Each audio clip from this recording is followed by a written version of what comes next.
this was about as bizarre and as easy as it gets. So the number for me was a number that would allow me to never have to work again. I feel like we got top. I went from a sale of, $500,000 to in debt. $192 million. This is Built to Sell Radio with your host, John Warlow. Hey there, it's John Warlow. Listen, if you're brand new to Built to Sell Radio, welcome. It's good to have you along for the ride. We've been doing this show now for 5 years. I've interviewed literally a different entrepreneur every week for the past 5 years. And I've taken some of their best practices, their tips and tricks and negotiation hacks, and distilled them all into a field guide. It's a book called The Art of Selling Your Business. And it is a little bit of a recipe card for you to punch above your weight when it comes to negotiating with an acquirer. You can get it at builttosell.com/selling. I think there's a superpower among entrepreneurs that is more important than where you went to school, who your parents are. It's the willingness to be curious, to just be interested in virtually anybody or anything. Because the best entrepreneurs are usually borrowing ideas that work in one industry and bring them to a new industry. And my next guest, David Perry, is a perfect example of that. He grew up, got a high school education in Belfast, and decided to leave for the United States. Ultimately built a company in the video game industry, which he sold to Sony for a cool $380 million. Not an Ivy League graduate, not a fancy business school to his credit, only his curiosity and business savvy that brought him to that level of success. It's an amazing story, and there are some specific things I want you to listen for. In particular, how he built his product without diluting his equity. He'll describe that to you. He'll talk about how naming your company and your products can create almost a tribal-like degree of loyalty. And that's important, obviously, when you've got limited budgets to grow your company. He'll talk about how he pinpointed his natural acquirers, actually built a dartboard and put the names of his natural acquirers early, which gave him a sort of northern star as he built his business. He talked about how to protect your working relationship with your acquirer while also not undermining your negotiating leverage, a key strategy along that point. He talks about this concept of helping investors see a gold vein and how that can help you raise money for your idea. I loved what David referred to as down the track thinking, and I think it can be a great way for you to contemplate your role as the founder and entrepreneur inside your company. Here to tell you the entire story is David Perry.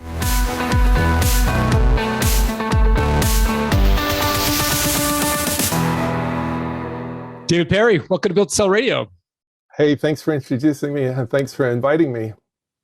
So I can't wait to tell my kids I had this interview because both of them like video games, but I don't know anything about video games. So they're going to be like, you talk to who? So tell me about Gaikai, because I think it's a company I don't know much about, but I know you will explain it to me and the listeners. Well, I'm originally from the video game industry from when I was young. It was really the first thing I ever did. I didn't realize you could be paid to make video games. And I started making them, and I sort of learned that if I made branded games, that they would become hits. So the first one I did was the Teenage Mutant Ninja Turtles, and that put me number one in the charts. And so, in the video game industry, if you're number one in anything, they, just like the music industry, they want to work with you. And so I found myself in my career, every time I tried to make something just for fun, no one would ever hear about it really. But when I made something branded, it would cause this huge spike in my career. And so I ended up moving to America to make a game for McDonald's. And that game ended up winning Game of the Year. So I stayed in America, and we did one for 7-Up. And then we did Disney's Aladdin, and Disney's Aladdin ended up being a big hit. And so I've had lots of different games, but we ended up sort of developing, always licensing in, but then we realized what would happen if we licensed out, and we made a property called Earthworm Jim. And Say that again. Earthworm Jim. Earthworm Jim, and Earthworm Jim. Some of your users will, or some of your listeners will actually know that one because it's a bit of a cult hit. And so what happens is with Earthworm Jim, it became a TV show, a toy line, lunch boxes, you name it, all the possible licensing categories. And so we learned about that as well. But so my career has always been making games. But then at one point I sort of realized that the future, I think, is going to be easier and easier and easier. It's kind of an entrepreneurial thing. How can you make things easier? And so the question was, if everything is streaming, all the movies and music and even books now, wouldn't you like to have every video game ever made everywhere you go instantly? Like, wouldn't that be cool? And will that ever happen? And so we thought, well, why don't we start trying to make that happen? And we started building the technology to do that. And the concept was that means that the video games would play from the cloud, because you don't want to have a hard drive somewhere with every video game ever on it. How about we do it in the cloud and we can stream to any device? And we built the technology, and companies started really liking it. Samsung decided to build it into their televisions. Walmart built it into walmart.com, so you could actually play games on their website. Facebook allowed us to build it into Facebook. And so the net result was that we had this technology that, you click a button and a game appears. And it turns out you could do it with any software. So we actually started doing demonstrations of Photoshop on adobe.com, for example. You could just click a button and you're using the real Photoshop, but you didn't have to download and install it. And so, long story short, that became something that Sony was very interested in, because the question is, will you always have to buy video game consoles? Because someday in the future you won't. I don't believe you will. You'll be able to access them from any piece of glass that you we're buying the same hardware with slightly improved year after, or not, it's not every year, but over time is not the most efficient way to distribute the games and get a lot of people playing them. So this seemed like an interesting idea. So Sony bought the company, and then we ended up, they've built it into the PlayStation. It's called PlayStation Now, and there's millions of people paying every month to play and use that technology. So it worked out. I love it. So I want to go back. So you used to be like the creator of games, the publisher almost of a game, like even if we go back as far as Teenage Mutant Ninja Turtle, you created that from inspired by the movie, I'm assuming. Yeah. So the property was created by the original creators, but they end up licensing out the property through a licensing company. And basically I was working with a company in England that had managed to get control of those rights. And they said, would you be willing to make this game? And are you by training like an artist, like a freehand drawer or a programmer? Like, what is your technical skill set? So it's gonna age me, but I started out as just a programmer when games were black and white and the sound were just beeps. So like Tetris. I didn't need, well, even Tetris was color, even before that. So, but when it's just beeps, you don't need a musician. And when the graphics are really blocky, you don't need an artist. So I was a one-man team for a long time. But then when art started to become important and the game started to look good, I had to get an artist. And I had a friend of mine, his name's Nick Broody, and Nick and I became a two-man team. And together we had quite a few successes as we went along, including the Teenage Mutant Ninja Turtles. Music-wise, as the music got better, we didn't actually ever have a third person for music. We always just outsourced that. So we would license that out and get some musician to do it. So our musician would change from game to game. But it was such a fun time, and the industry is so vast now. It's incredible. So you grew up like publishing games, licensing, IP from others and making a game out of it, as well as working with brands like McDonald's and 7-Up. What point did you start Gaikai? Was that the 2008 sort of pivot to licensing this technology? Well, there's an interesting thing, which is some entrepreneurs tend to think about their own country as being the center of the universe, and it's normal. It's the absolute normal way to do it. I had a friend at the time who was looking at the Chinese and South Korean game industries, and it turns out that most Western companies weren't paying any attention at all to how everything was sort of exploding in China and South Korea. And the government agencies there were actually really interested in getting Western companies to come and visit. And so, they would literally fly us out and set up all the meetings with all the CEOs of all the companies. How killer is that, right? So you just literally walked into meetings with the CEO of each Chinese company.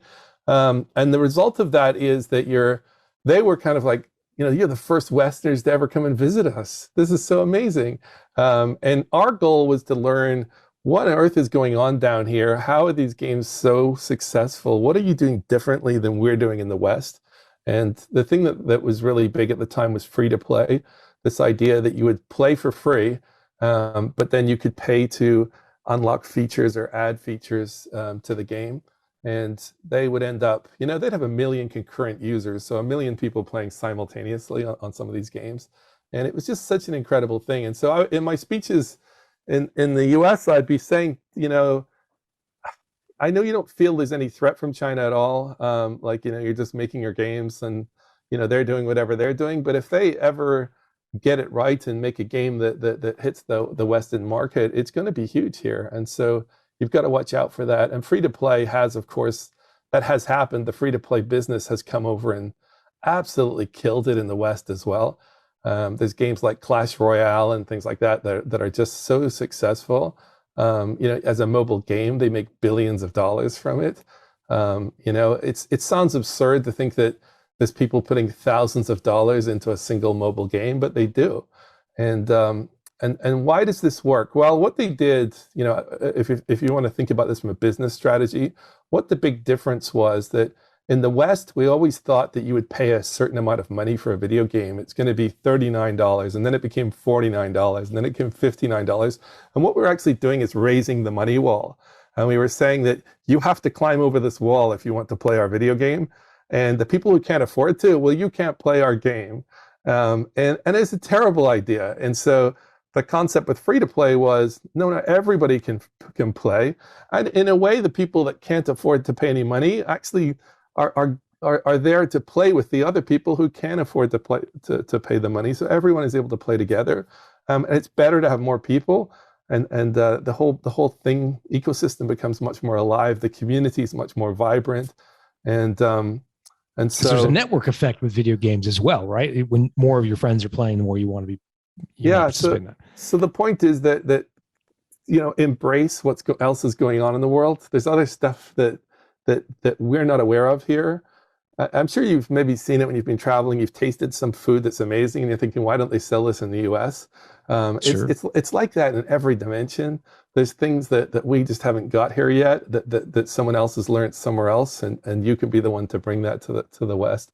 Makes a ton of sense. I want to get tactical because I still have a bit of confusion around your journey. So I get the publishing of games. I get working with brands like McDonald's and 7-Up and Disney to create games for them.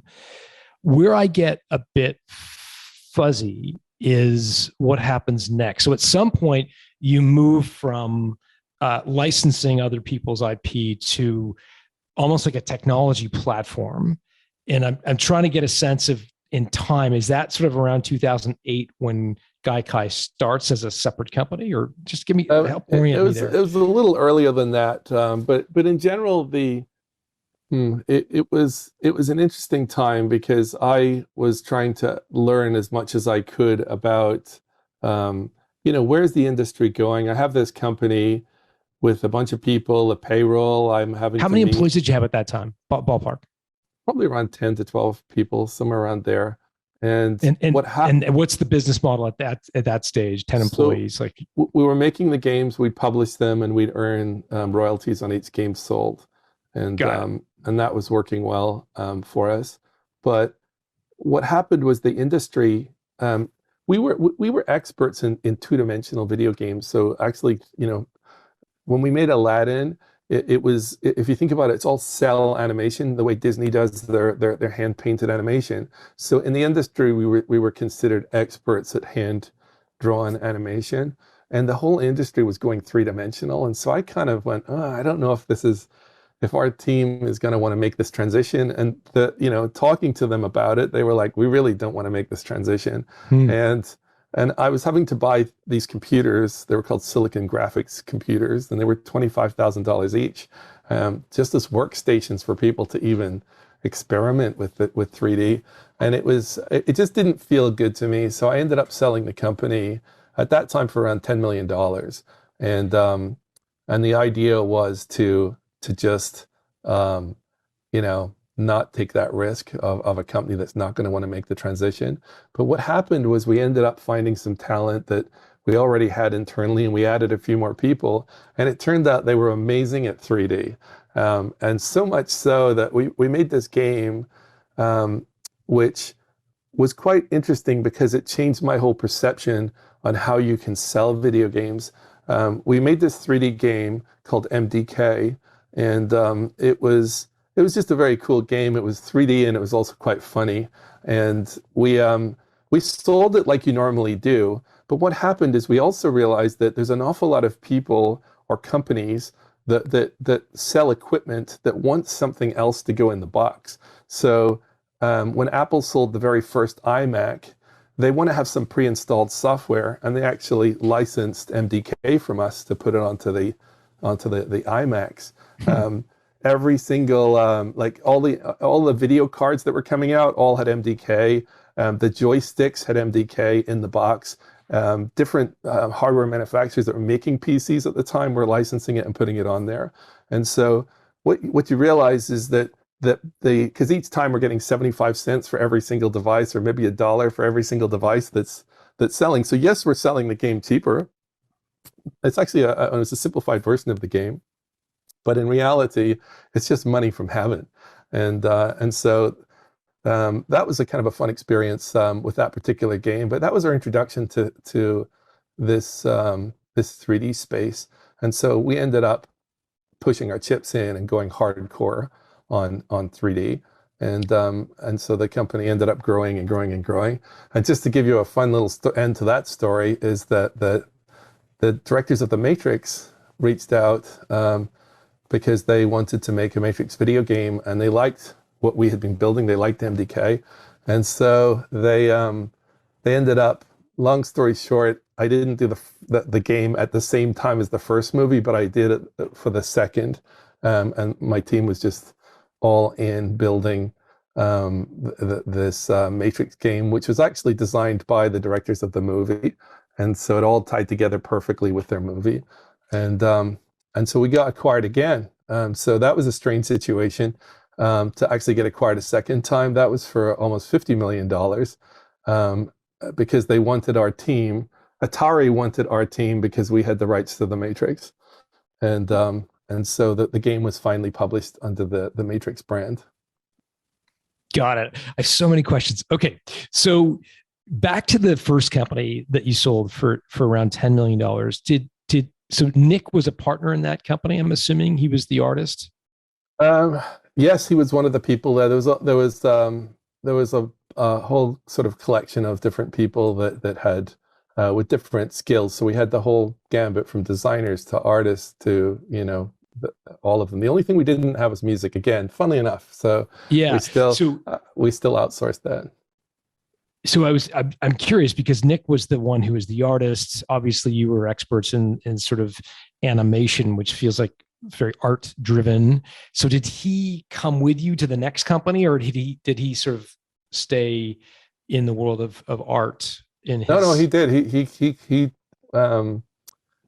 came with me, and that all worked out well. The problem was that when I flew to America, because I'm from the United Kingdom, when I flew to America, I came alone. And so I had to sort of leave him behind because I had an offer just to do this one contract for McDonald's. But as soon as I possibly could, I convinced them to hire him and bring him too. And so, yes, he ended up getting on a plane and joining and became part of the team. Okay, so the second company that you own, the Matrix, the part 2 rights to do that video. What was the name of that company? It was called Shiny Entertainment.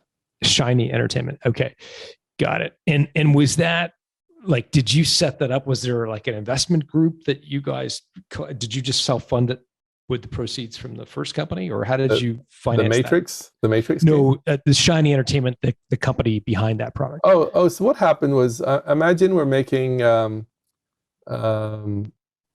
We did Aladdin. It was a huge hit, and Jeffrey Katzenberg reaches out and says, "Would you like to do Lion King?"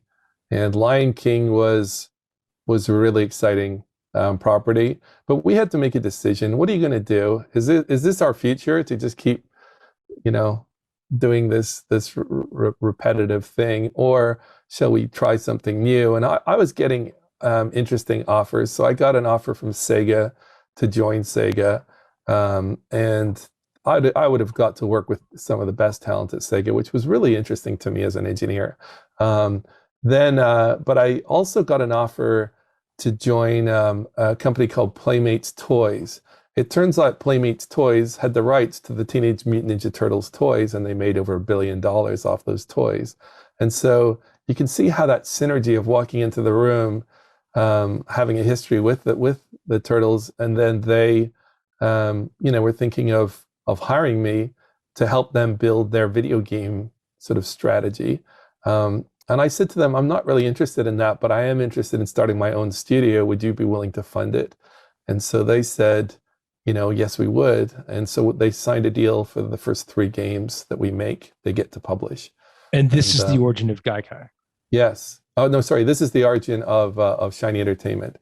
Then the Gaikai situation, just to explain how that came about, was once I'd gone through this Asian experience of sort of learning about their industry, I realized that the problem that they were having was getting people into the games. So they couldn't get people into the games easy enough. You had to go through this whole download, install, create accounts and all that. So is there some way we could make that easier? And at the time, I was actually, I had joined a friend of mine from Activision who had bought the rights to a company called Acclaim. And he was the one that was really fascinated about the space. And so in working with him, we started to do the research on that. How could you do this? And at the time, you kind of chuckle, but there's this game called Farmville. It was a big hit. Sure. And all investors were like, the future is Farmville. And so we were having to work out, how could we get Flash, which was this technology that Farmville used, and those kind of games. How could we get Flash to really, do extraordinary things? And the answer was from the cloud. And so we started actually developing that software to make it so that Flash could be, turbocharged. And that's when I sort of realized, I actually gave a speech at a conference, and it made me sort of really think hard about, I think the actual future is to run the whole game in the cloud, and to hell with Flash. Like, we got to get Flash out of this and just run games from the cloud. And I ended up, what happened was I gave the speech. It was a keynote speech at a conference, a DICE conference, and I got contacted by some engineers from the Netherlands who said to me, "We've been working on this technology. Would you like to see where we're at?" And I looked at where they're at, and I'm like, "You really can? This is I was talking about this as a theory. This is amazing that you've actually got this core stuff working. So let's start a company." And they became my co-founders of Gaikai. So that's how that got going.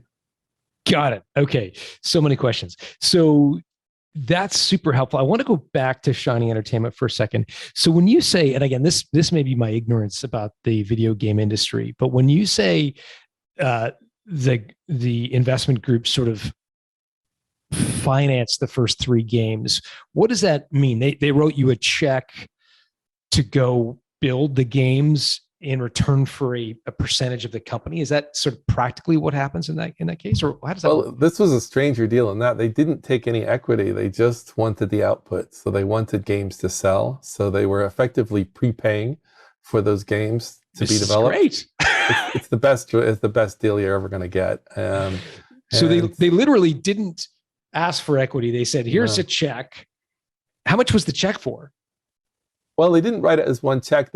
We agreed how much it was going to cost for the games, and then they started to pay monthly to cover the cost of the running the company. Gosh, people are hearing this going, how do I get into the gaming industry? Like, that sounds too good to be true. It's absurd. I've had two of my friends come to me recently who just started new game companies, and straight out of the gate they have $100 million investments.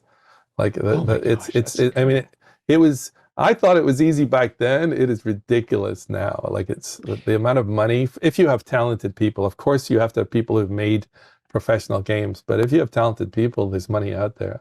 I'm glad you brought that up, because given the fact that these engineers and these programmers are so valuable and so hard to get. How did you structure it with Shiny Entertainment? I mean, did you give the engineers a piece of the equity, or how did you sort of attract them to come with you? Do you know what I'm getting at? It's a great question. At the time, I mean, I'll be really honest. I was so naive in business. I left high school to start in the industry, so I never went to college. I never took any kind of business studies whatsoever. And so everything I've learned, I've had to learn, in the trenches as you go. And I never really, equity, I know it seems obvious that everyone wants equity, but what everyone wanted was royalties. They wanted royalties. That was how we thought. It's a bit like a musician. You want royalties on the records that you make. You're not necessarily trying to get a piece of Sony, unless you're Michael Jackson or something like that. But in general, you don't. And so everyone was very focused on earning royalties. And of course, we did have a royalty system built into what we did for the whole team.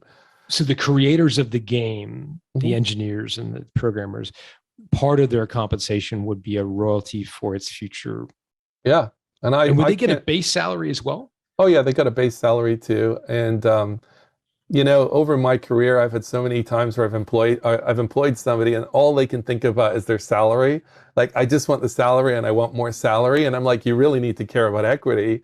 Because now I can explain to them that everyone that I've met that's successful didn't make it from their salary. Like the ones that have boats or multiple homes, they did not do it just from their salary. They did it from equity in a company.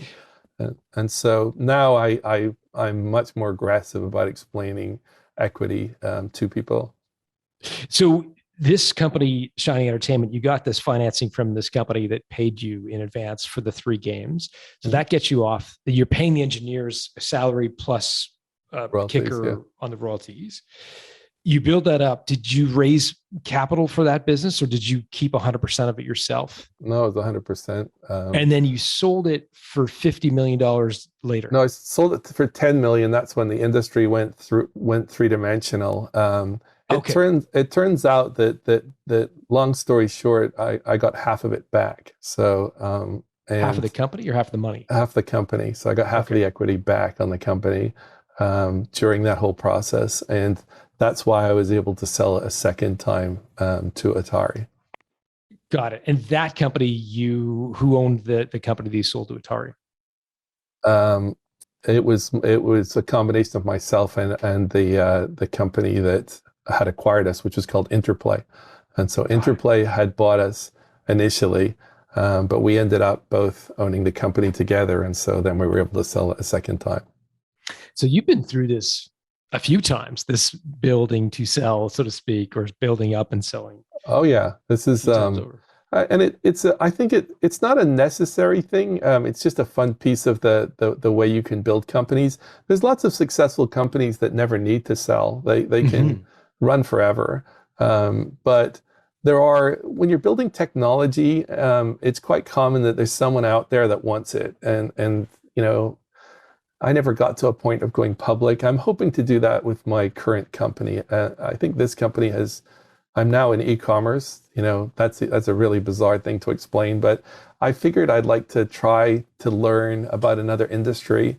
And so my new company, PayPal just invested into it, and we're literally trying to build something very big. We have 30,000 brands using our technology. And so this I think is really, for me, the big swing. the biggest, certainly the biggest swing I've made. And so I'm kind of excited to see where this journey goes. It'd be fun to have a chat with you in a couple of years to see what happened. see if you do it again. Well, Yeah. listen, I want to get to the new company, but before we do, let's just dig into Gaikai for a second. So I'm gonna dumb it down for my own brain to consume, but effectively you saw that in order for some of these three-dimensional games to perform, the Flash needed to create some sort of middleware so that Flash could work in the cloud more effectively. You didn't have to download the game to your device. You could literally stream it. Am I getting that roughly correct? Well, the thought was that a lot of the games are quite simple. There's like you're going through a dungeon killing things. And so can that be done in some new way that means that you can play it instantly on every device? So wherever you are at any time, you can just hit a button and start and be in that dungeon and continue playing, and have lots of other people doing it too. And so but you were selling the software that enabled that to be possible. You were agnostic of any game that was using. Actually, we were building a game.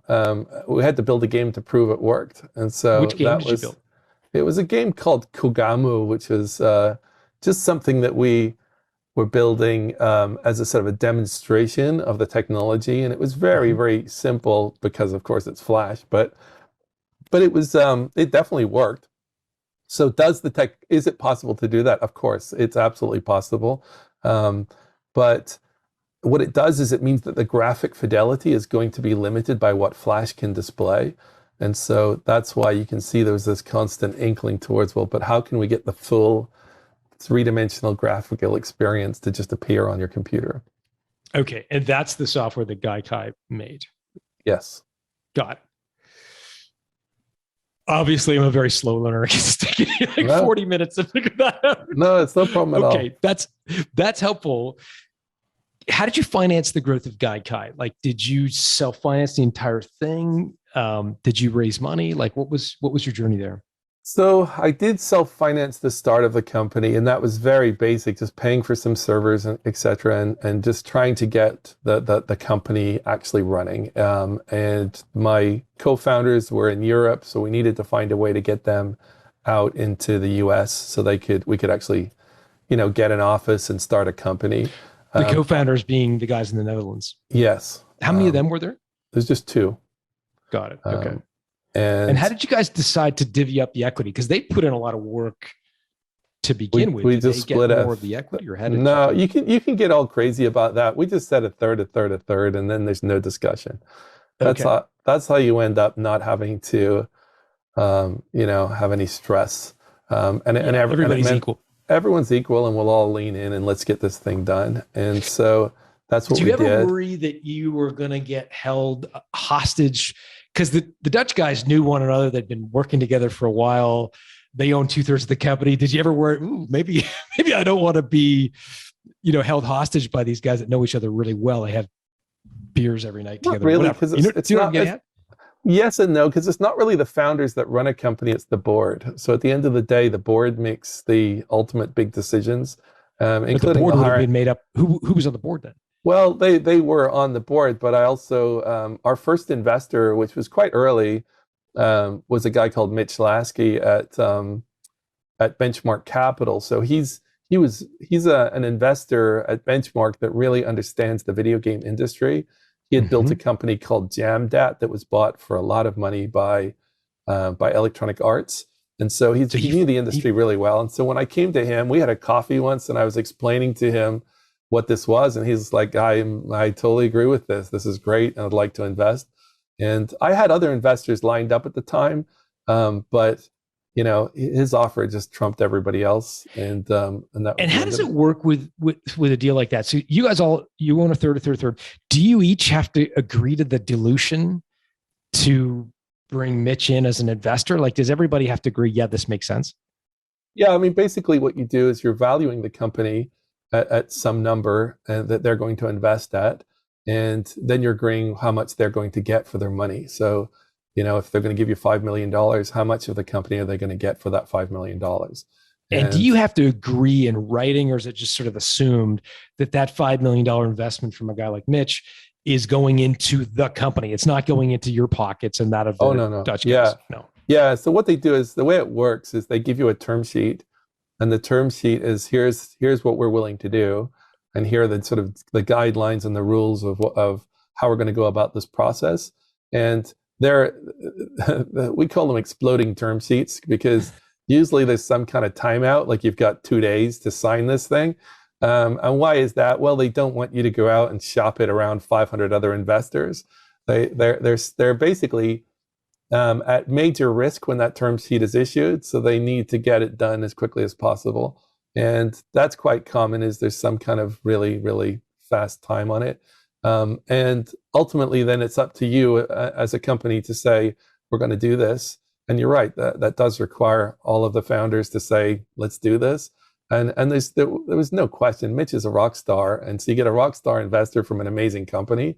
It's not even like that. That's a decision that takes about a second. And suddenly, you have proper funding, and now you're able to start recruitment and getting offices set up correctly and everything. So that's how you get going. Okay, you got this big injection of capital. Then what was the next round of financing, and when did that happen? It's a great question. Now it's a little, I'm forgetting the timing of all of it, but it didn't take that long before we started to talk to other investors. There were strategics that wanted to get involved, like Intel Capital. That's something that's kind of surprising, is there's a lot of these large companies have venture wings that if you're doing something that's in their space, they will invest. And so just a funny story on that. Imagine I'm pitching Intel Capital, and the guy who was his name was Pat Walsh. He was totally got what we're doing and thought it was awesome and wanted to invest. But at the end of the day, the heads of Intel Capital have to see the final thing and give the final okay. And so I just thought it was funny, because I pitched them and I showed them World of Warcraft and Call of Duty running from the cloud. And you can imagine there's this executive at Intel Capital looking at it and just going, he didn't care about video games at all. And it just wasn't interesting. And then I showed them PowerPoint streaming from the cloud. And at the time, Google had made Google Sheets and things like that, but there was nothing good. There was no way to get actual PowerPoint running in a browser anywhere you go. And it blew him out of it. It just blew his mind. He was like, this is going to be huge. And like the relative complexity to those two softwares would have been like 1,000 to 1. Night right? and day. It was night and day. Getting Call of Duty to run in a browser is way harder than getting PowerPoint. But it made him just go, wow, this is incredible. And so, because he was sort of projecting, well, that means any software, this is going to be available. So that's why he got very excited. But you can see those kind of investors. Qualcomm invested, and that was another interesting one. So we had high quality people coming in and joining, and then for our third round we had NEA invested, and NEA is again a very highly respected VC firm. Probably the hardest problem I had in that entire process was actually when I was pitching, I would explain that we're going to need to buy, thousands and thousands of servers, because you have to be able to handle all these people playing games. And this question would come up, how are you going to pay for all those servers? And to be honest, that was a very challenging question, because it could be 1 million servers, right? It could be an enormous amount. And that is one of those situations where it was make or break for us. We had to answer that question. And there was a company we came across called Triple Point Capital. And Triple Point, I believe, funded servers for like Netflix and Facebook. And they're the kind of company that will actually, based upon the success of your company, will give you as much money as you need to keep growing. And so having Triple Point behind us just removed that question. Like, we have this company that, as long as the metrics work out, they will keep giving you more and more money to scale. And so it was, sometimes it's this unique structure that you have to build that helps people get over the sort of preconditioned reasons they would say no. And then they relax and go, okay, this, I totally get it. Another example is when Samsung did their deal with us. They said they would pay for their own network, and that, so suddenly you go, wait, well, now, I mean, why couldn't we do that? That obviously, if they're willing to pay for the network, this can get as big as Samsung wants it to go. Got it. What was the need for the additional rounds of financing? Like, what was causing you to need to raise capital? I'm assuming at some point the business started to generate revenue from these licensing deals you were doing with the likes of Samsung. But I'm assuming the licensing revenue was not enough to cover the nut of all the engineers and stuff that you needed. Yeah, it was. This is actually, I'm going to take a step back. This is an entrepreneur thing. So whenever I call it down the track thinking, which is if you think of any like a train on a track, the industry's on the train. Everyone sitting on that train is very happy. I'm in the industry. I'm doing, I'm part of the industry. This is great. There's people who miss the train and are chasing after it, and they wish they were part of the industry, and they're doing everything to catch that damn train. And then there's some people that are trying to sort of predict what's next. And they're trying to think maybe a station ahead or 2 stations ahead, like what's next. The question really is to sort of keep saying to yourself, well, if we get to station 1, then what, then what, then what, until you just can't project anymore. And so the way we do that is we always think about what would make it better or easier. And so at some point you end up with every game everywhere instantly. And then you go, well, how would I beat that? And you kind of get stuck. You're like, I can't quite beat that. That's it. So then you start building towards that. And if you build towards that future, you'll be seen as if you're at the tip of the spear for any given industry. And to some extent, our job was more to prove that we could do it more than to actually turn it into a commercial business. And so by making it so that the only way you could play a game was Walmart.com, we weren't charging Walmart for that. We wanted to, that was a strategic thing for us to achieve, because the minute we signed Walmart, Best Buy signed their deal. And then you go, well, now we've got Walmart and Best Buy. Do you think we can get Target or anybody else? And investors will say, yes, we believe you. And then we had spent forever trying to get Google to change Chrome to support our technology. Can you imagine calling Google and saying, will you please change Chrome to support something we're building? I can't. It was hell. I can't tell you how many different engineering calls where the engineers were like just not interested in changing it. And I was doing everything I could to try to get there. In the end, the CEO of Google at the time wanted to do a demonstration of streaming in the browser, and suddenly everything became possible. Like everyone was like, okay, what do we need to do to support you? And we did a demonstration of how games can stream to Chrome with no delay whatsoever. So it was the same experience as having a console in your house. It was the exact same experience.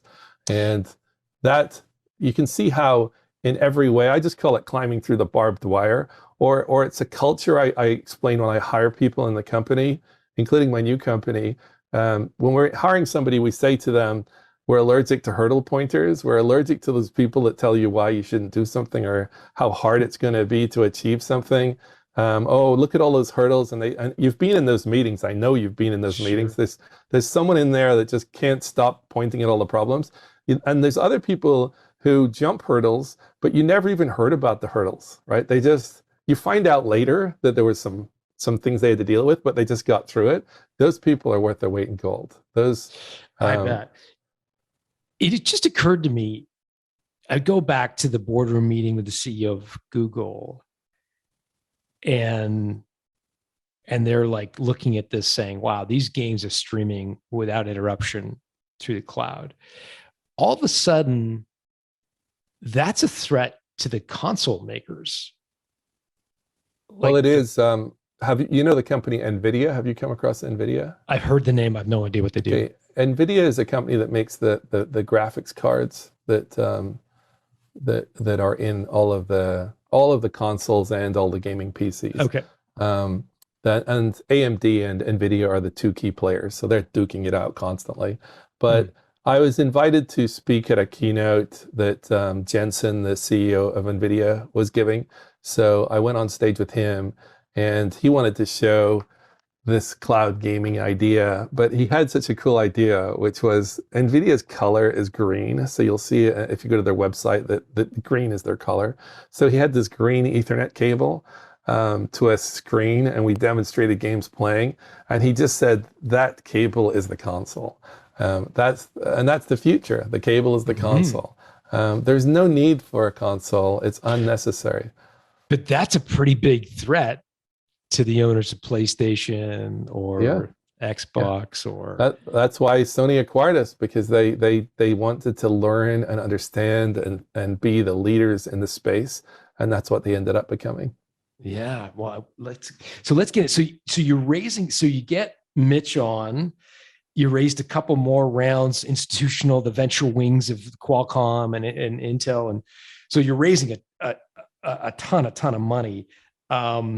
How much in the end did you ultimately raise through the 3 rounds? We got about 50 million. Wow. So you've got a big war chest. Yeah. Did you shop the company to Sony? Did they come to you? Like, how did that all come about?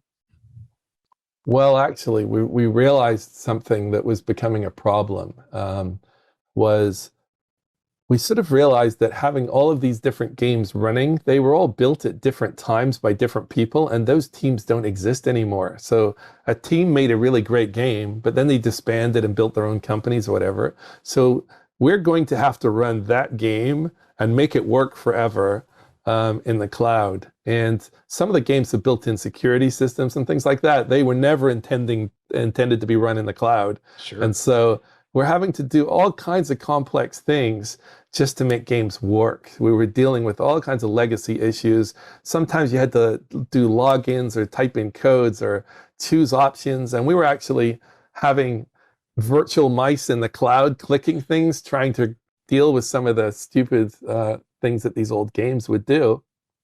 And we realized this is not fun. This is not fun. Who has a library of games where this isn't like that? And the answer was Sony and Microsoft and Nintendo.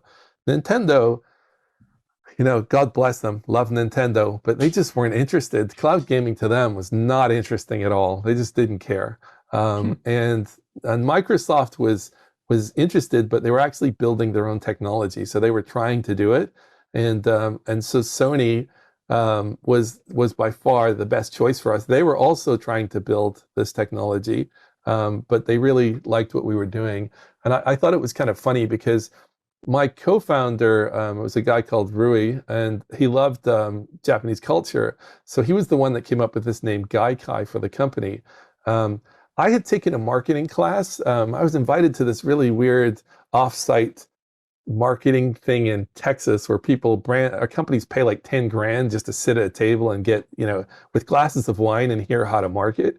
And I got invited for free. So I'm like, oh, sure, I'm in. I want to hear this. So I sat there and they explained things like something they called mystique marketing, which was the idea that certain people can pronounce things correctly and other people won't pronounce it correctly. And it actually creates a culture of the people who know how to pronounce it correctly feel closer to the brand. So every time someone says Versace instead of Versace, they feel closer to Versace because they're somehow in the club.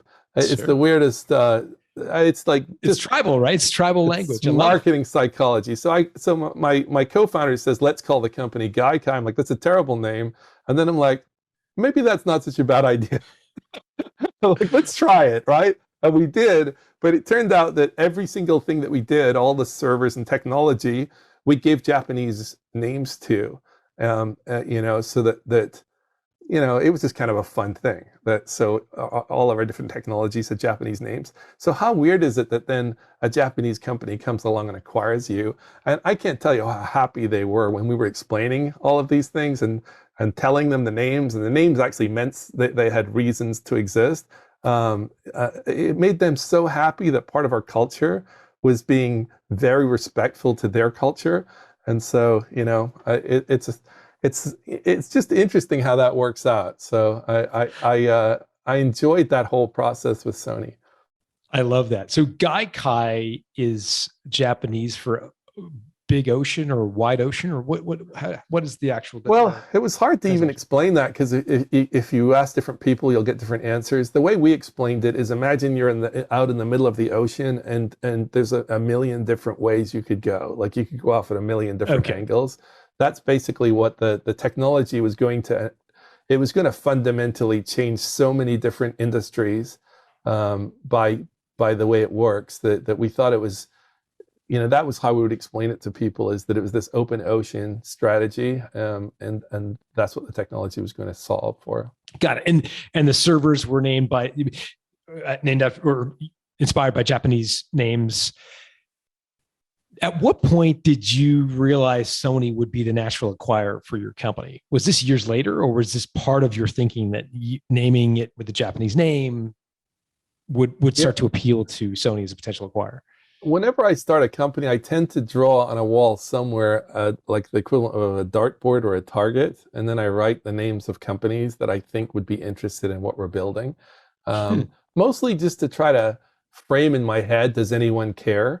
I have this other thing I do sometimes, is I call it the restaurant test. If you have an idea, imagine you're sitting in a restaurant full of people. How many of these people are going to do that thing, today? So if I said, VR, how many of the people in this restaurant, let's say there's 100 people here, are actually going to go home and put on their headsets tonight and play with VR? And it helps you apply this at a very, very rapid filter to any idea. Like, how big is this idea? I mean, how many of those people are going to use Amazon or use Netflix? Or Google Chrome or Google Chrome, right? Yeah, it's a great question. Yeah. And then you're allowed to change the metrics from a restaurant of 100 people to 100,000 people. So okay, let's go for the 100,000. And you can see, even at 100,000, there's a lot of ideas will have very, very limited amounts of people, and those are the ones you got to start to go. Is this the best idea right now? But it's just an interesting little filter that you can use, when you're thinking of things. So the dartboard for Gaikai included Sony. Oh yes, no doubt. Sony, Nintendo, Microsoft, Google, Facebook, all of the Apple, all of them were on there. I mean, I was up at Apple. I spent so much time with Apple trying to get into their. I wanted them to unlock the hardware for us, and that turned out to be. I'll tell you a funny story. Is somebody told me, if you write an email to Steve Jobs, he will reply to you. And I'm like, no, that's just crazy. So I wrote an email to Steve Jobs, and I just very basically explained what we're doing. And I got an email back the next morning, what can we do to help you? And it said sent from my iPhone, which I thought was funny. And I replied to him, I'd really like to speak to whoever's in charge of gaming at Apple. And that day I get a phone call from the head of gaming at Apple saying, Steve just asked me to give you a call. And that was remarkable. That is not something that happens commonly. Most CEOs don't reply. They're inaccessible, but Apple was very accessible. And so I did spend quite a bit of time trying to get into the actual hardware of the iPhone, so that we could, because if we could, the performance that we could deliver would be remarkable. People would have been like, this is impossible. How are you doing this? And that's what I was trying to get to. But I'm assuming you didn't get there. Well, they kept, it was meeting after meeting after meeting after meeting. And it was, and by that point, Sony had acquired us, but we were having those conversations. So back to my question, did you shop the company to Sony and Microsoft and Nintendo in a sort of an auction style where M&A bankers kind of took you around to these different companies and said, would you like to buy us? Was that the process you went through to sell, or? Yeah, there's actually a company called Catalyst, and starting with a Q, and Catalyst, Benchmark brought them in, and they were just remarkable. You see, this is what I'm talking about. This is all the learning. It's learning by experience. There's no, how would I know that Catalyst was the right company to call? That's where, you see, some people look at VCs and they're like, oh, that's such expensive money, blah, blah, blah. they come up with some reason why you shouldn't work with VCs. I'm the exact opposite. These people are awesome, and the connections they bring and the respect they bring. You're obviously building something real when you have real investors behind you. It's incredibly valuable. And so Catalyst would normally not do a deal as small as ours. They tend to do $1 billion deals plus. So as a relationship thing, they jumped in, which meant I got to witness how those kind of people operate, and they did increase the value of the deal. So they more than paid for themselves in the process. So what did they do? They kind of come in and they actually said something to me. I can say this now because this is all history, but they said to me, David, our job is to keep you out of all of this. You have one role, and that is to keep Sony happy. I want your relationship with Sony to be spectacular. It's a love fest. They love what you're doing. You love what they're doing. You have a great relationship. We never want you to talk about terms or issues or problems or negotiating or any of that with Sony. And it was kind of funny because that turned out to be incredible advice. So our relationship stayed fantastic the whole way through. We didn't end up sort of quibbling over things. And at the very end of the deal, Sony came back to me and said, David, there's one problem, is you have some patents that are, personally you have patents that may interfere with this company in the future. And that's got us a little spooked. Like, we're going to buy your company and you have some patents and we don't know if it's, I said, you can have the patents. And they're like, what? You're like, wait, what? You're just going to give us the patents? And I go, yeah, absolutely. And they're like, okay, because you can see that was something I learned from my attorney. My attorney said to me, the job is to win the war, not to win every battle. And that's a perfect demonstration of that. I could have fought and fought and fought over patents. Would have that made any sense at all? No, I'm here to win the war and get this deal done. And there were plenty of other people out there. I had competitors that would have loved to have had the deal that we got. There's about 30 competitors, and we were the only one acquired. And our biggest competitor ended up folding afterwards, like about a month later. When you say competitor, like, are you able to share ballpark how much revenue you're making as a company? I know it wasn't valued on a multiple of revenue or EBITDA or anything like that. No, not at all. So the revenue was actually almost insignificant at this point because what we were doing was so bleeding edge. And so it's an interesting question. This was advice given to me by Intel Capital. They said to me, don't make any money. If you make money, we can judge your value. So the day you start trying to make money, we're going to instantly know your value. If you don't make money, we don't know your value, and we're going to judge based upon interest in the market and what else is going on. And and so your job is to really show momentum, excitement, support, partners, growth. So we came up with an idea, which I think was part of what would have added a lot of value outside of Sony, was we added a little feature to anyone's website relating to gaming. So it could be a gaming website or a blog or anything. They could add one line of code, and it would then, what we would do is we'd say, look, we have a server free. Would you like to play FIFA soccer and try it out for free right now? And it would actually pop up and give you a moment to click on it. And you could say, sure, I'll play it. And then FIFA soccer would appear. That seemed like a very simple idea. And then we said to the brands, look, here's the deal. If we charge for this, for the brands, anything we make will split 50-50. Can you imagine how they're like, wait, what? That's a great deal. We're in. So, we're partners here. But what we actually were doing was we're starting to their traffic just became our traffic, right? So how many eyeballs do we have? So every website we were adding was effectively letting us build this this arsenal of how much reach that we had to gamers. I think we got to 50 million really quickly. And so at that point, you could start to see there was a lot of value there too. And this is really my point: is you have this sort of multiple sort of strategy of how you're going to I was getting invited to do keynote speech after keynote speech at the time because we were touching on so many interesting places.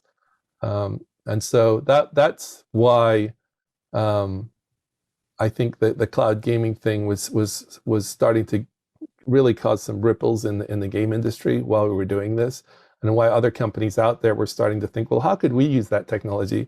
So I had meetings with all the Comcasts and everyone. They're all thinking, like, what's the future of our set-top boxes? Like, where do these things go in the future? How is this all going to work?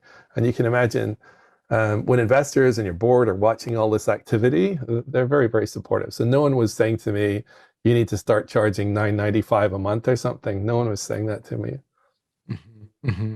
You know, it all is possible by your savvy raising money. So to your own point, you raised $50 million, which allowed you the luxury, frankly, of not making money and profits and stuff like that. You could continue to raise money because there was a huge story being strung together. You shared something before we hit record, and I wanted to circle back to it. It was this notion of a gold seam.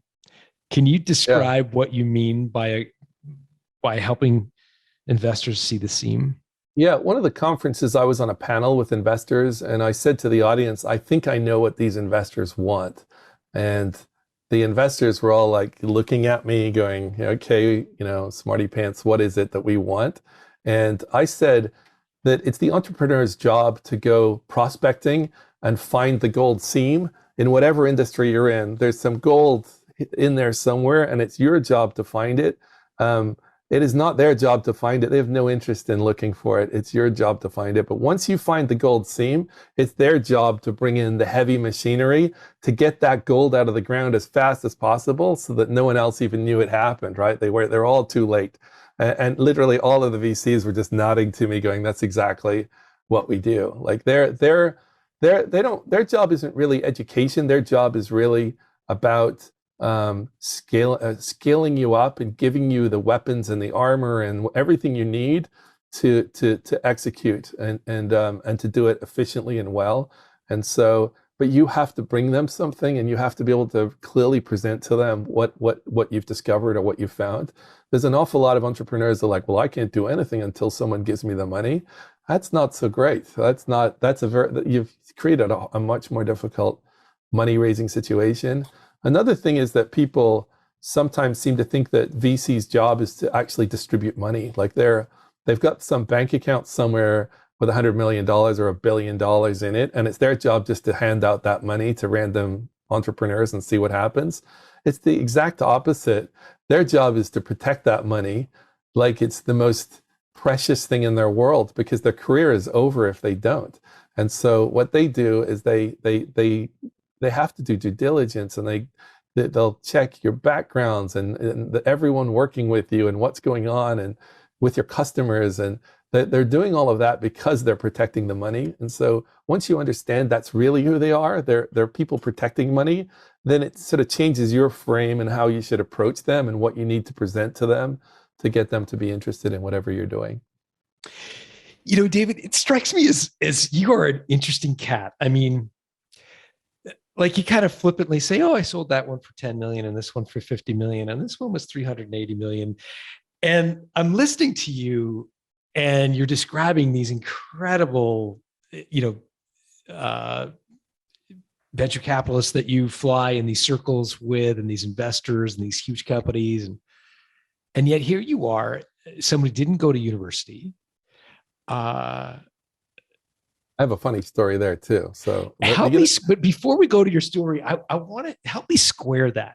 Like, how does somebody who is a computer guy, university dropout, or didn't go to university, learn what you've learned about business?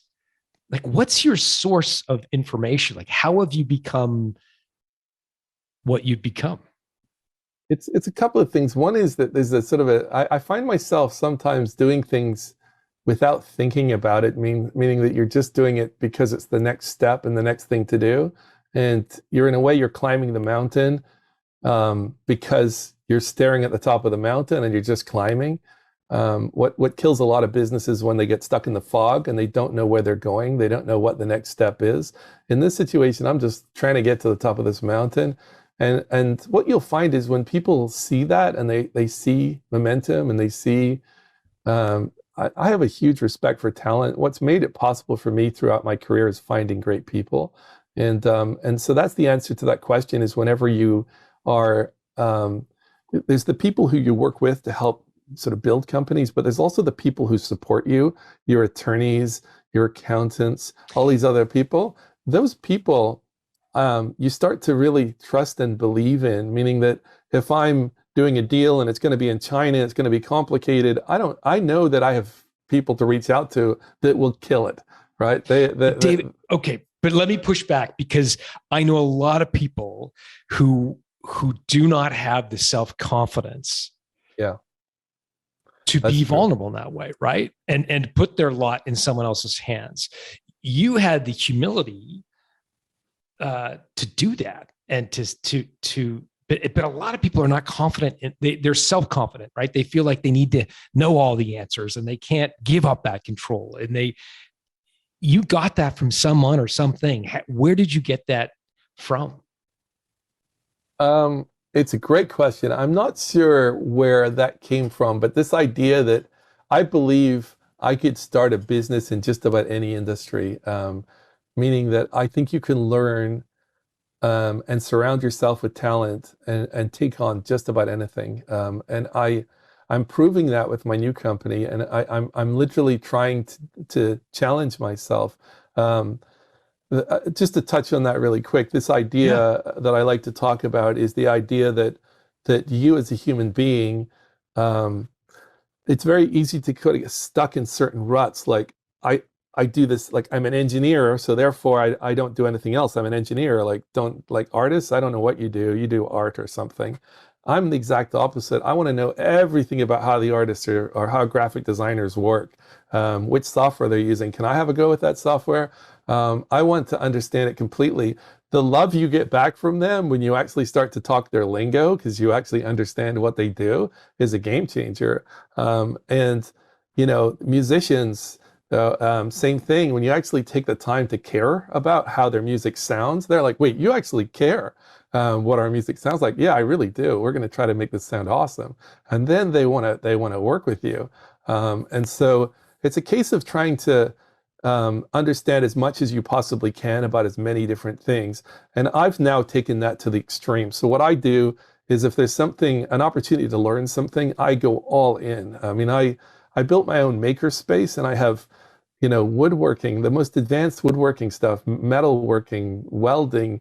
I set up a photo studio. I took classes with the best photographers that teach. If I have to fly somewhere, I will fly. I flew to, I think it was like Ohio. I flew out just to spend time with a master woodworker so he could teach me how to build rocking chairs. Why? Because that's one of the hardest things to build is this, there's a certain thing called a Maloof rocking chair, and he literally teaches you how to build it. And you're there for just a few days, but the information that you receive, and then you go back to your normal life, is incredible. But it means that whenever you're in business, you're going to meet people. I was talking to you just before the call about, like, for example, say this person's into water skiing. Do you have any stories? Like, can you talk about water skiing? I've done that. I've been on a flight with a guy reading his water skiing magazine, and I'm like, you start the conversation. He's into water skiing. There's instant rapport. I think one of the funniest examples, I have water skied. I water skied and got a whole set of stories of things about water skiing. But one of the funniest ones, I was on a flight once, and this, by the way, is my challenge to everyone that's listening, is when you're anywhere where you're sitting by a stranger, your job is to create rapport with that individual. That's your practice. You should do that everywhere you go. So this individual, I have no idea who it is, so let's just talk to him. Turns out the guy was into iron ore. He ships massive amounts of iron ore, and he's super wealthy. And I was thinking to myself, well, this guy's got me. I've got nothing on iron ore. I have no knowledge. I know nothing about his industry. I know nothing about this. And I noticed he was playing this video game, which is a tennis game, and I sit on a little handheld. And I said to him, I know the people who made that tennis game. And he goes, oh, I actually invested in this company. Right? And suddenly we have rapport, because now there's a common connection, and we can explore that. And we're having the chat. He said to me, "Look, we're flying into New York. I'm going to see U2 tonight. I've bought a whole row of seats. Would you like to come and see U2 at Madison Square Garden?" And I'm sitting in Madison Square Garden listening to U2, who I really like, with some guy, because I took the moment just to ask him about, what it is he does. And I just, that has been my entire life. I have had countless situations that have happened because of those interactions. Another one I like to give, and it's not name dropping at all, it's just part of being in the industry and being accessible, was when we did the Matrix game, I got a call from a friend of Michael Jackson's saying, "Would you be willing to let Michael play the Matrix before it launches?" And next minute I'm at Neverland with Michael Jackson, and he ended up saying, "Can we make a game together?" And of course we started working on that game, and that's the kind of stuff that it's having all the doors open and being willing to walk in through any of the opportunities as they surface in real time. But you have to make those connections. If you could just sit in your airplane and put your headphones in and just wait until the flight's over, and the amount of people doing that's remarkable. But those are all perfect training opportunities, I think, for entrepreneurs. And where did you learn that? Like, I want to know what David was like when you were 12. Tell me about your parents. My parents, my mother worked for British Airways, which was wonderful, because we were in Northern Ireland where there was a lot of terrorism, and British Airways was actually seen as a bad thing because the terrorists didn't want Britain. So therefore, having a British airline was the last thing they wanted. Mm-hmm. So they were given extra benefits, which included we can go anywhere in the world anytime we want for free. And that was marvelous. So we, as a kid, that's what helped me understand there's a bigger world out there when you start to travel. And I think my parents were very cool. They would hand me the tickets and say, you take us through the airport. You tell us what do we do next, and that was very, very helpful, because it makes you start to become a little braver. You're not just following behind, whatever they say. That's the way it's going to be. But no, my parents were great. My father was a photographer, and so he finally passed away from cancer. But just before that, I said to him, "I'm going to buy a camera," and I was trying to cheer him up. I was like, I'm really interested in photography, and I genuinely was, but I just didn't have a camera. And so I said, "What should I buy? What's the absolute best camera I could buy?" And he said, when they went to the moon, they took a Hasselblad with them. And so I went out and I bought a Hasselblad camera, and that sort of changed my whole perspective of photography. And so I ended up getting into photography, and I have my own studio. I took all these lessons, but then I realized that when I take pictures, nobody cares about them. So I found that if I take pictures of social media influencers, suddenly people care about them. You get all this action that happens because everyone wants to meet this person, they want to marry this person, and it sort of changed my whole view of influencers, because they would tend to gather in groups. So in my studio, I would have 15 million followers worth of people waiting to get their picture taken, and I'm like, 15 million people, how many people is that? And then I went to an Ed Sheeran concert, and there's about 60,000 people there at the Rose Bowl, and you're looking around the Rose Bowl going, there's so many people here. And then you go, that's only 60,000. They have 15 million every day, multiple times a day. And you start to, so that's what, suddenly I became very interested in learning. I have to learn more about this influencer thing. This is fascinating. The amount of power these people have is incredible. And so that's where my brain is constantly going, is these interesting threads and how it all ties together. It's not something that anyone told me to do, or it's not something my parents did. It's something I've just sort of evolved over time. But it's a really fun journey when you do that. Like, someone said to me, would you like to go skydiving? And I was like, oh God, no, I do not want to do that. But actually, under this criteria, I have to do it, right? I have to have a skydiving story. And boy, do I have a skydiving story, right? And that's the thing. Now, do I have to do it again? Do I have to make skydiving like a piece of my life that I do it? Hell no, but at least understand it. And then, there's just so many fun things that you can experience that way when you start opening to it. But then when you see that later in life, helping with rapport with investors or whoever, I've just been asked to speak at a conference next week, and I just found out that the guy that invited me is from Belfast. I mean, what? He's lost his accent too, and instantly there's the rapport again. So that's the way life really is. Investors are just normal people with normal hobbies, and they like to travel to certain places, and you've probably been there, or you could go there. Those are all interconnections that you start to build over time. Well, I love the idea of curiosity, and I think, I'm often talking to my kids about the entrepreneurial superpowers. I think curiosity, as you've demonstrated, even as simple as finding out what the person next to you in an airplane does or is passionate about, is an expression of curiosity. And I think it certainly has been your superpower, or one of the many superpowers that you have. So I think you're to be commended on that. It's not always easy to be curious, right? Sometimes it feels safer to sort of stay in the zone in which you feel you have domain expertise. I know for me personally, I have to push myself to try new things, but when I do, I'm generally always happy that I have. So yeah, I appreciate you sharing that. I'm super shy in general, and you can't tell it, but I'm You'd super never shy, know. super shy. And when I would give speeches, I'd be so stressed out about it, and that became to me a reason to give more speeches. I could feel the stress in my body when I'd step on a stage, and I would get invited to bigger and bigger things, and you end up in front of thousands of people. I once even got, it was sort of a personal challenge, was I wanted to get invited to speak at the Real TED conference, not TEDx, but the Real TED conference. And I went, and I went to TED, and the guy who curates the whole thing was at the lunch line. And I walked up to him at the lunch line, and I said, TED means technology, entertainment, design. And the one thing you don't seem to cover is video games. And he goes, oh, that's a good point. We do need to do a video game talk again. We have in the past, but we haven't in a long time.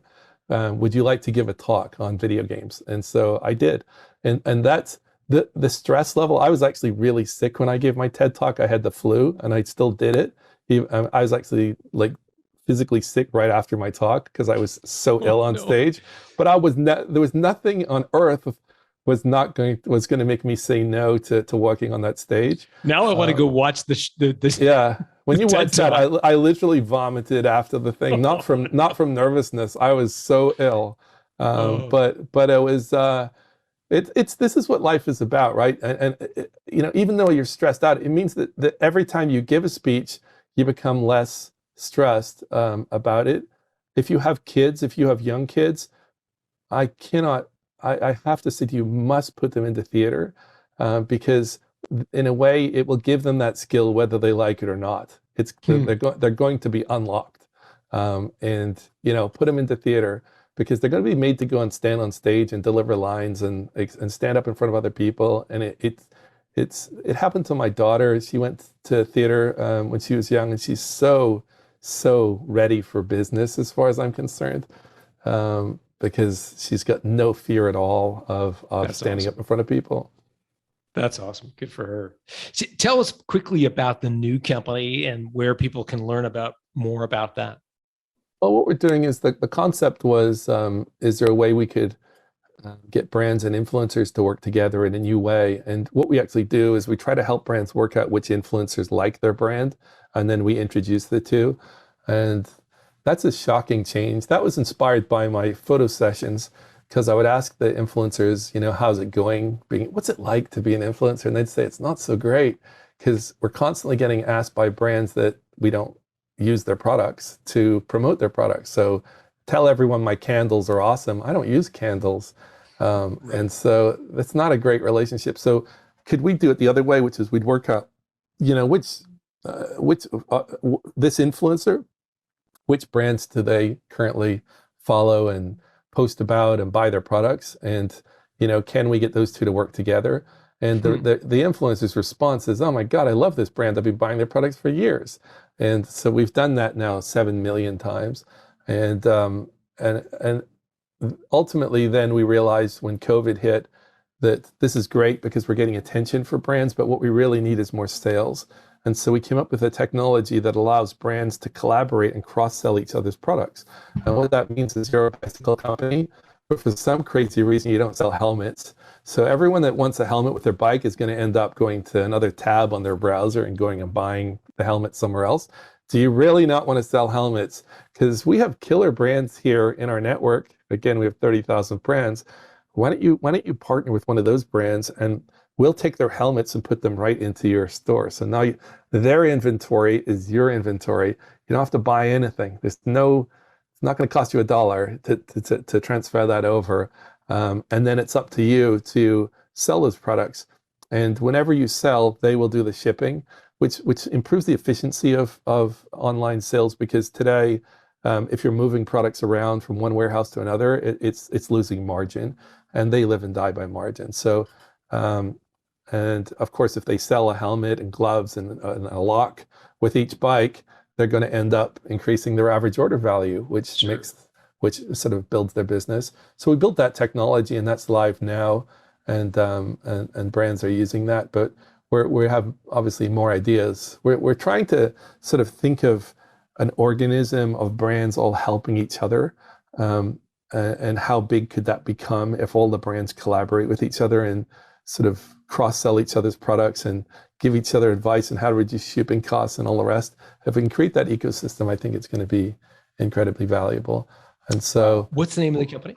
It's called Carro, Carro. The website is getcarro.com. We're currently on Shopify. And if anyone, just in case any of your entrepreneurs are on Shopify, if they would like to use this product, just go to, if they email hello@getcarro.com and mention this podcast, we will give them VIP support. So they can come in and kick the tires and give it a try. hello@getcarro.com. Yeah. And Carro is Carro. That's right. Okay. And we'll put that. It comes from the Latin word carus, which means cart. And cart is the center of the online shopping universe. Like the cart is everything. I'm trying to think who's in your bullseye for this one. I'm like, Latin. I don't know that there's Latin. No, we didn't do that naming trick, the Mystique marketing thing. But what we did do is we, I think Shopify, Magento, Salesforce, Google, Facebook, all of these companies would find what we're doing fascinating. Alibaba, all of them. It's a very, very large play because e-commerce is just so big. And so this one, again, PayPal has invested, and we have other incredible people. We have brands investing, influencers investing.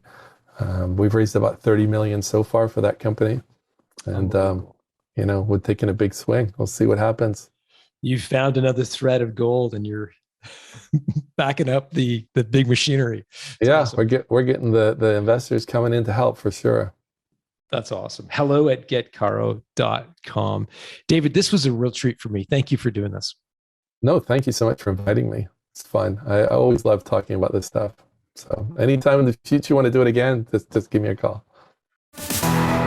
Hey, if you like today's episode, you're going to love my new book, The Art of Selling Your Business. The book was inspired by the cohort of my guests over the years who have been able to negotiate an exit far better than the benchmark in their industry, sometimes 2 or 3 times more than I would have expected.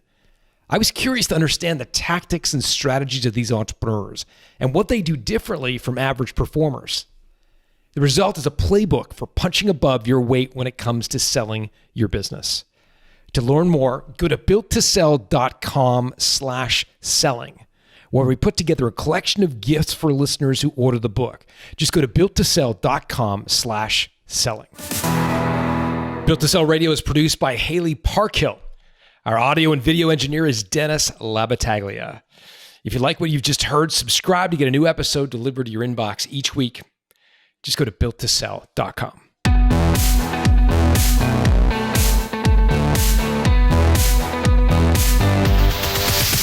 Thanks for listening to Built to Sell Radio with John Warrillow. For complete show notes with links to additional resources, visit builttosell.com/blog.